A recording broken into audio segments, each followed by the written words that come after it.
Adam was visiting his grandmother, whom he hadn't seen for almost a year. She was an independent old woman living alone in a petite house by the beach, near a small town on the southwest coast. Strong and fiercely self-reliant, she needed no one's assistance to carry on with her life. Upon arriving at the train station, Adam hired a bike to travel the last bit of the journey to her house. The familiar beach stretched out to his left as he pedaled down the rough stony road, stirring up memories of past visits and fun-filled beach adventures with his grandmother.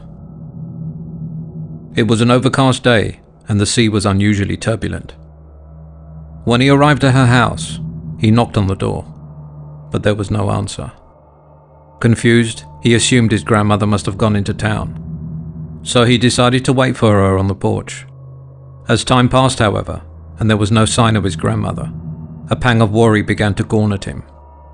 Mr. Pruitt, an elderly man who lived next door, called out to him. The entire beach was sparsely populated, with only 5 houses along its stretch, each detached and approximately 50 meters from the next.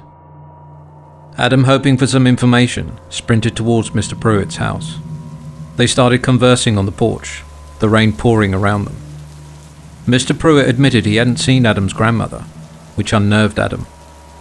He was surprised at Mr. Pruitt's lack of concern over his grandmother's absence.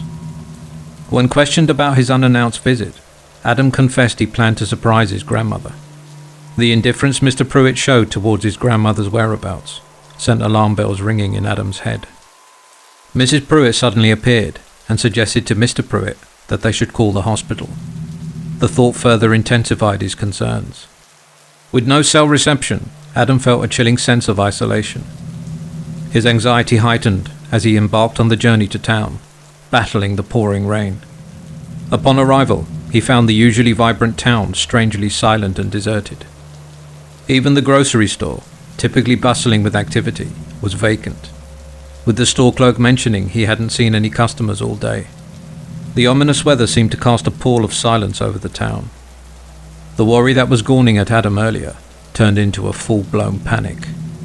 His grandmother, he discovered, hadn't been seen in town either. Desperate, he tried to call his parents, but to no avail.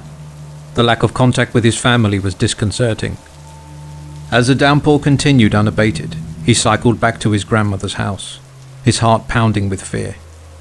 He banged on her door, his calls growing more frantic with each passing minute, but all his efforts were met with silence.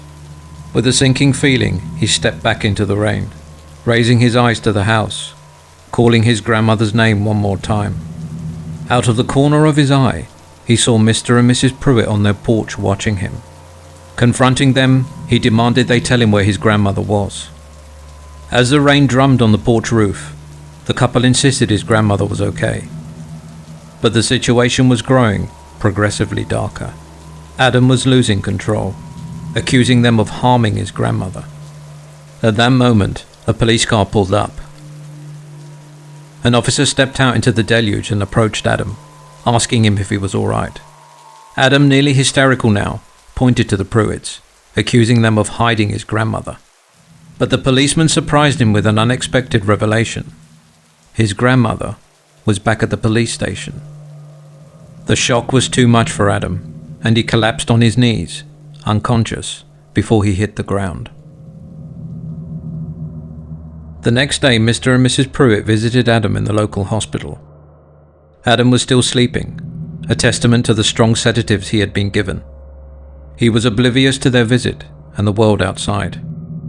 They stood next to his bed, both looking at the sleeping young man with a mix of concern and sadness. They turned to the doctor. The conversation that ensued slowly revealed the painful reality.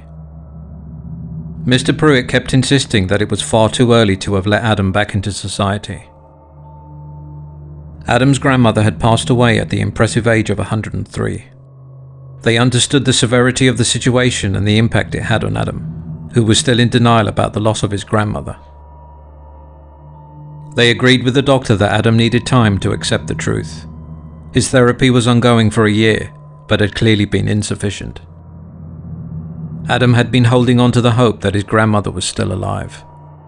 His subconscious mind had tricked him into thinking he was visiting her, when in reality, she was no longer among the living. Adam's parents had been unreachable at the time of the incident, which only exacerbated his fear and anxiety. At the tender age of 3, his parents had tragically passed away, leaving him orphaned. However, his grandmother, a strong and fiercely independent woman, had taken him in, raising him in her tiny beach house on the southwest coast. He had felt utterly alone and helpless in the face of the strange disappearance of his grandmother, a disappearance that was only a figment of his imagination. Despite the harsh weather, the deserted town, the fear and panic, the real horror was the battle Adam was fighting within himself. He was trapped in his own mental labyrinth, trying to escape the harsh reality of his grandmother's death. His paranoia and accusations against the innocent Pruitts were products of his fear and his desperate need to find his beloved grandmother. The Pruitts, being close neighbours and friends, could understand the depths of Adam's grief. They had agreed to assist Adam in his recovery, knowing that he was a good soul, dealing with an immense loss. They promised the doctor they would look after him, as he had no one else. Adam had been living with the Pruitts for the last 12 months. In this eerie tale, the suspense lies not in a gruesome horror, but in the psychological struggle of a young man trying to come to terms with a personal loss. The true horror lies in his mind, haunted by the denial of his grandmother's death. It's a haunting reminder of the lengths our minds can go to escape a reality too painful to accept.